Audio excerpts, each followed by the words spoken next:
Guys, Bear Doll here. I just wanted to come on here and make a video on what is the difference in depression and anxiety.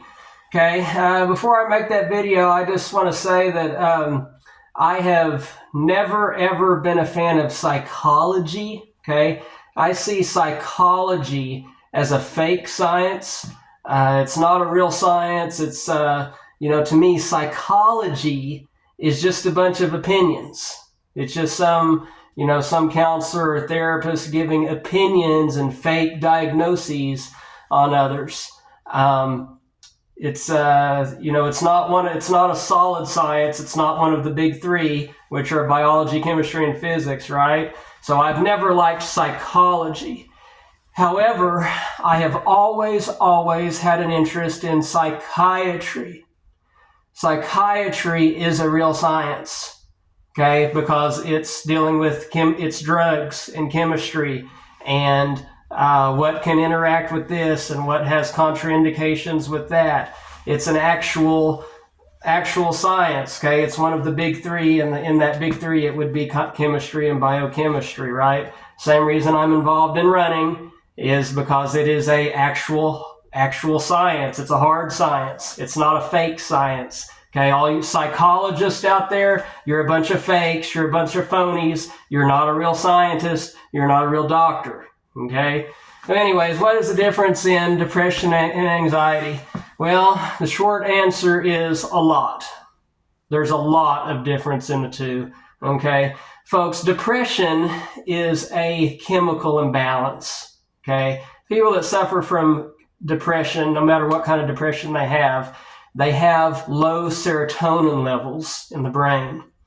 And that is typically resolved by, unfortunately, ultimately with a lot of people with by going on an antidepressant. Nowadays, the newer ones are the SSRIs, the selective serotonin reuptake inhibitors, which only touch on serotonin.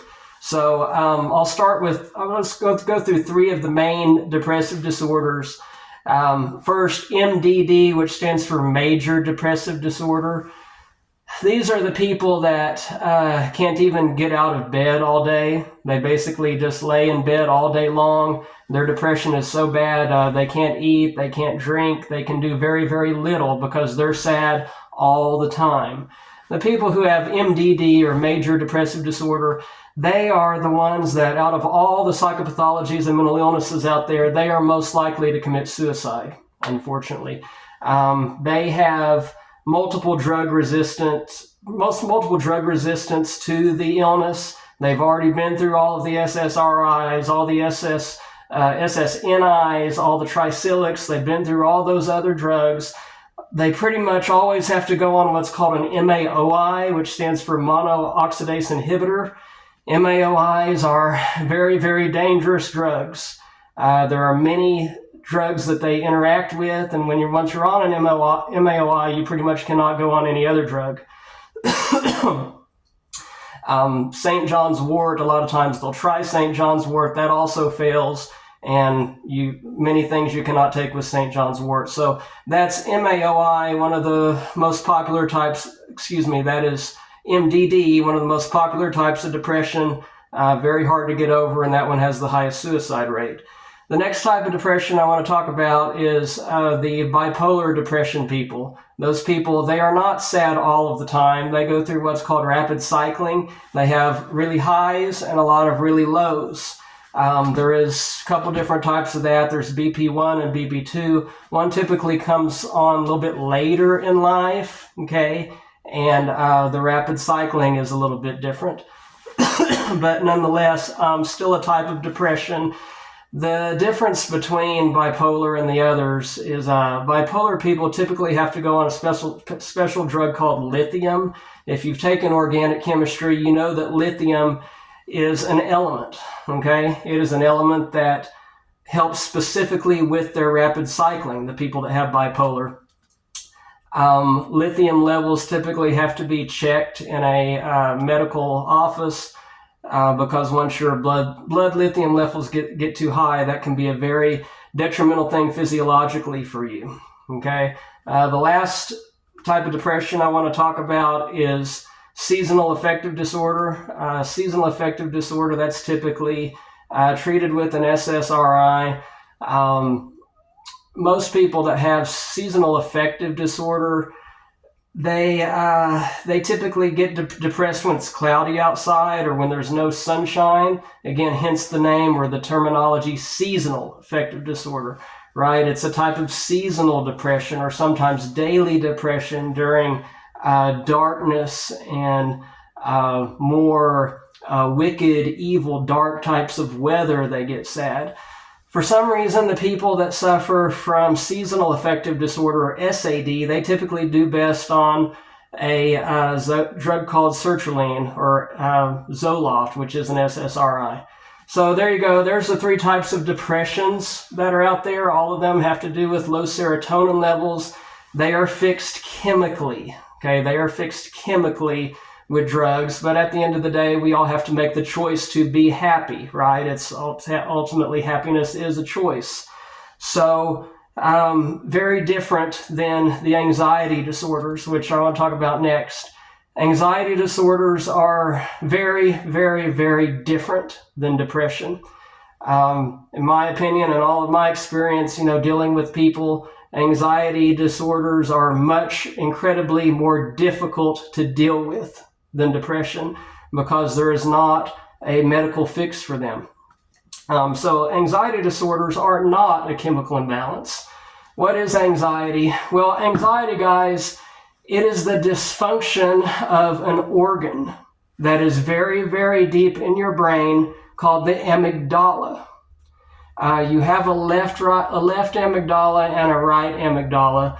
For some reason, the left amygdala plays a stronger or higher role in anxiety, okay? So anxiety disorders, I'll go ahead and list at least 3 for you. Generalized anxiety disorder, which is GAD, those people, their anxiety is on all of the time. They cannot go in public places. They have a problem listening to music, listening to the radio. They never sleep. They have terribly, terribly bad insomnia. It is one of the more common forms of the anxiety disorders, and it's just extremely hard to treat. So a lot of times those people, they go through the benzodiazepines. That means 5 rings is what that means.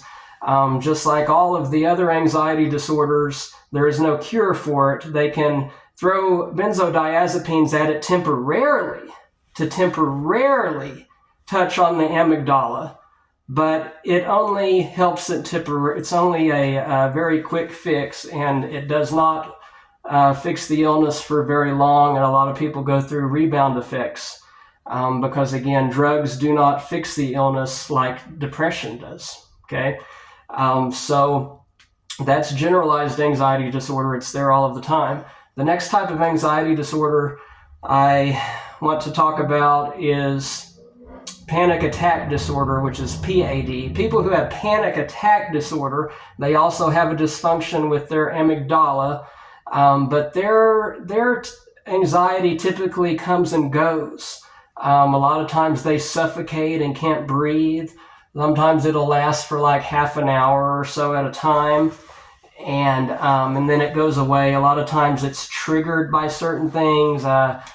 Seeing a police officer, seeing a patrol vehicle, something like that, and they'll go into a full-blown panic attack. And medication for that is, similar. A lot of times people try some of the other classes of drugs, but again, because anxiety is not fixable medically, it is a very, very big pain to deal with your life medically, okay? The last one that I want to talk about is PTSD, which stands for post-traumatic stress disorder. Post-traumatic stress disorder is classified now as one of the anxiety disorders. People who have PTSD, a lot of times it's combat veterans, people that have served in combat. It is a very, very physical thing. They can sleep at night, but typically they wake up in the middle of the night just drenched in sweat, totally drenched in sweat. They have nightmares, they have twitching, they have tremors, they have jerking, they have just a very, very broad amount of symptoms. Out of all of the three main anxiety disorders, they probably have the broadest range of symptoms. So those are the three main types of anxiety disorders. Very, very different than depression. Guys, what does anxiety feel like? Well, anxiety, it feels like a fire alarm that has been set off and cannot be turned off. And nothing that you can say or do or put in your body can help it. It's just a fire alarm that will not be shut off. Everybody responds differently to medicines and medication. Most people that do not have another learning disorder or other psychopathology, they can typically take SSRIs and the newer drugs. People that are on different autism spectrum disorders, they usually cannot take SSRIs. They usually do better on the tricyclics. Tricyclic, that stands for 3-ring. They call it tricyclic because it touches on all three chemicals in the brain: serotonin, dopamine, and norepinephrine. The tricyclics, they touch on all three chemicals. They work a lot faster, and as opposed to the SSRIs, selective serotonin reuptake inhibitor, those only touch on serotonin. They don't touch on the two other main chemicals in the brain. They only touch on serotonin. And there's such a huge difference, between the two. So medicine has a different effect on all people, but a lot of people don't realize that there are people out there that cannot take the typical SSRIs. They have to go with another class of drugs like the older tricyclics. So anyways, guys, a lot of people that are involved in mental health, they themselves once suffered from a mental illness or currently do. These people, they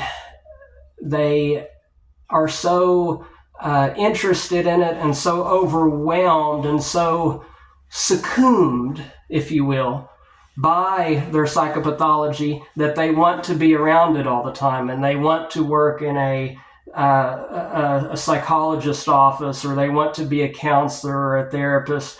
Me personally, I would never want to be involved at the counseling level or psychology, because again, it's just a bunch of opinions. It's a soft science. It's a fake science. And I would not like telling people how to think. However, I do have a very strong liking and preference for psychiatry. I think I would need like four semesters or so to be a psychiatrist in my state. Psychiatrists, they're MDs, right? They're medical doctors, as opposed to psychologists, which are PhDs. They're not medical doctors, right? They're just a bunch of opinion givers. So that's how I feel, guys.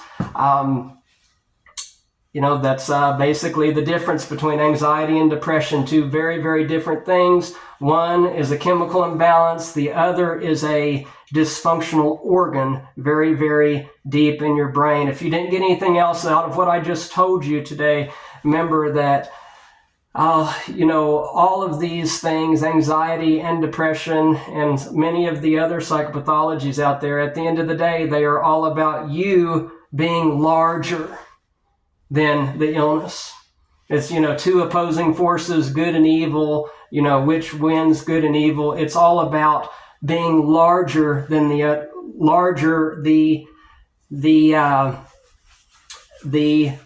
protagonist and the antagonist. One has to overcome or eat the other, like Pac-Man. That's what all of psychiatry and psychology is all about. It's all a game of Pac-Man and overcoming the evil, overcoming the opposing force that you're dealing with. And that is the hardest trick for most people. And no matter how much medication you're on, if you don't realize that and grow and grow and grow and grow and become stronger and stronger and stronger within yourself, then you will never overcome your own mental illness and psychopathology. There you go, guys. There's the difference between anxiety and depression. You heard it here first. I definitely do not respect psychology. I do respect psychiatry, and I love talking about it. Until next time, thanks for listening to me. I'm Barrett Dahl. No settle for half the facts. Get it all, and I mean get it all with me, Barrett Dahl. Until next time.